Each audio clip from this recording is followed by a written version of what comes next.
Alright folks, we are back here again, Nobody's Model Cars. I got this at Ollie's for $7.99. That's awesome because last time I tried to find one of these before it was at Ollie's, they were like $35. Anyway, this is the Matt and Debbie Hayes Pro Street Thunderbird. This is what's in the box. A lot of stuff. These two cars didn't come in the box, by the way. I'm going to do another video on this one. You saw that was the last what's in the box, and I just finished it tonight. I'll do another video on that one soon. Anyway, you got your Pro Street body, where the exhaust exits out of the side of the body. This one, unlike the Bob Glidden kit, has a trunk lid that comes off of it. It's similar, but not quite the same. And you come over here to this tree. Floor pans with your big wheel tubs. You got your wheelie bars with ladder bars, roll cage pieces. This is the front of the engine with the elephant ear engine mounts.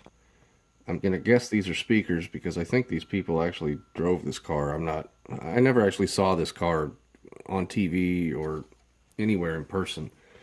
I've only ever seen it in model form and in pictures on the internet. But if I'm not mistaken, those are speakers. If you go down to the door panels, you'll see it's still got a relatively stock interior door panel, which is nice. The steering column looks like it's got blinkers. It's got a little bit of flash, but I can handle that little bit of flash. This would be your front suspension with coilover shocks, and this would be your spindles. Your side mirrors, these are probably the wheel backs for the back wheels, wheel backs for the front wheels. And you come over here, roll cage sides, they're nice, nothing's warped, it's always nice. You got your two-piece seats, your narrowed, probably 4 to 9-inch rear end, steering rack, couldn't tell you what that is yet. This probably goes in the back where the roll cages go down above the fuel cell. And then this looks like it's got, if you look this car up on the internet, it looks like it's actually got carpet. So this is probably going to end up being black. There's some texture to it. Your standard run-of-the-mill, just regular Pro Street tires. However, if this was an actual race car, you'd think it would have slicks. But then again, maybe they ran these... they're not stamped, but in this size, that would probably be a Mickey Thompson Sportster. And these would probably be some sort of a front runner, give or take. And then you come over here. The dashboard looks to be relatively factory with air conditioning vents, things of the sort. This front bumper, it's got a little bit of flash. The Bob Glidden kit that I built, there was a little bit of issue with the fitment getting this part of the bumper and this part of the bumper to line up flush, and I ended up having to use a little bit of putty, but we'll see when it comes time on this one. The rear bumper, your hood, your trunk, and of course my pet peeve of this kit right here, that is a two-piece hood scoop. It's got a big old seam that runs down the middle of it. It takes putty and sanding, and that's a blast. Alright, you come over here. Rather than with like the Bob Glidden kit or the Pontiac J2000 or the 55 Chop Top that have that long Pro Mod transmission where the bottom half of it's chrome and the top half of it is plastic. And this has got a more standard big block Ford with, it's probably a C6. It's got two-piece headers, and then there's an actual exhaust, which is what exits through the hole on the side of the body. This will be your roll cage piece that's going to go down from the back of the interior of the vehicle over the top of the fuel cells, cylinder heads, your drive line, probably a radiator hose. That's a pedal of some sort, pedal assembly. Those, I'm not sure if this car's got nitrous bottles, but I don't know yet because I haven't looked at the directions. But another piece of roll cage parachute, and your standard run-of-the-mill taillights.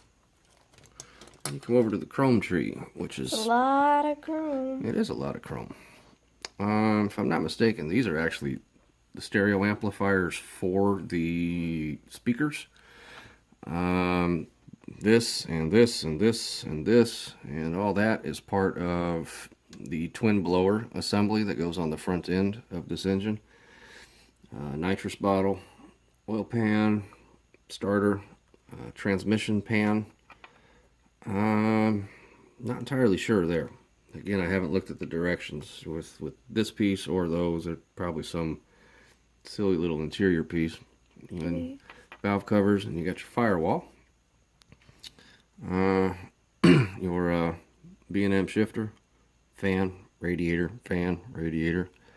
your front wheels, rear wheels, your chrome spoiler, your mirrors, front headlights, and if I had to guess, that's part of the rear spoiler assembly off the back of the deck lid.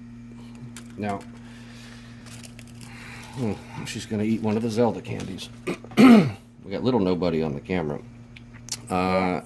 These decals are probably... I'm probably not going to use these decals because they're really kind of ugly. And no offense to Matt and Debbie Hayes, because this car you built was incredible. I'm not painting this car pink either. That's just not... I'll agree with that. It's just not an option. I'm not painting it pink. And then you see these tiny little decals here?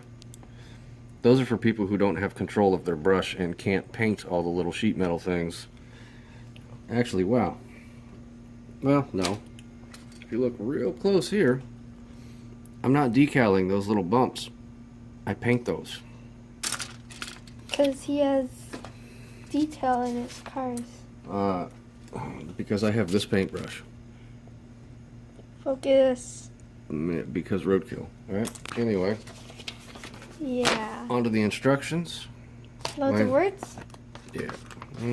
I like how when you buy a Revell or a Monogram kit, and I've said this before, you go through here and you can look, and if you ever have any question about what anything is, or there's any leftover parts, or you know, you can go to the parts list and it'll tell you what all the pieces of parts are. Those little pieces are, that's the intake, the top of the intake box. Maybe that's the nitrous injection. It was the 80s. It was a different time. Things look different now. But it's relatively straightforward. If you've ever built one of these Pro Stock kits before, they're all pretty similar. I mean, there's a few little variations here and there, but whether it be the Glidden car, the J2000, the IROC, the Corvette, they're all relative to one another.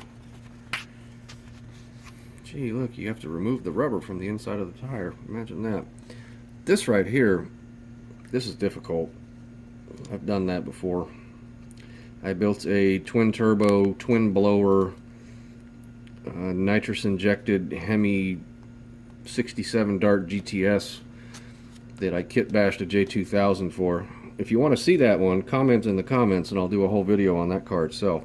But it's got this assembly on the front end of it, and that's I had to actually ask for a picture of the directions to figure out how it went together. But radiator hoses, maybe. No, sorry. That's where the boost goes through the motor. Anyway, rear end assembly, pretty basic. Well, not basic, but basic if you've built one of these before. But that's pretty much it. And all the decals. Yeah, they're not going to happen. So, don't forget to like, share, subscribe. This is a midweek because I finished something today. I'm doing a What's in the Box on a Wednesday. I finished that one today. I did a What's in a Box on a Wednesday. And I may open another box and do another one for next Monday, or I may do the Twin Turbo Dart if you guys want to see that. Because the Model Car Monday will be... It'll be all kinds of different things. Whatever it is you guys want to see, just comment below and go from there. Nobody out.